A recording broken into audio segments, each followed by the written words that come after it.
தமிழ்நாட்டுல இருந்து வர ஜிஎஸ்டியே கரெக்டா வாங்கிக்கிறீங்க, ஆனா தமிழ்நாட்டுக்கு பட்ஜெட்ல நிதி ஒதுக்க மாட்டேங்கிறீங்க. நீங்க படிக்கிற நம்ம பிள்ளைங்களோட படிப்புக்கு நிதி ஒதுக்க மாட்டேங்கிறீங்க, ஆனா மும்மொழி கொள்கையை திணிக்கிறீங்க.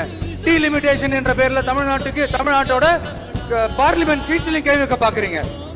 ஒரே நாடு ஒரே தேர்தல் நீங்க ஸ்டார்ட் பண்ணப்பவே புரிஞ்சிருச்சு பிரதமர் சார் உங்க பிளான் என்னன்னு, எங்கெல்லாம் எப்படி எல்லாம் எந்த திசைகள் எல்லாம் இந்த நாட்டை கொண்டு போலாம்னு. சார் உங்ககிட்ட நாங்க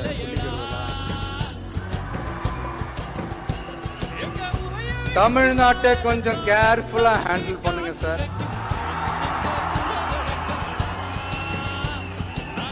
ஏன்னா தமிழ்நாடு பல பேருக்கு தண்ணி காட்டின ஸ்டேட் சார், பல பேருக்கு தண்ணி காட்டின ஸ்டேட் சார்.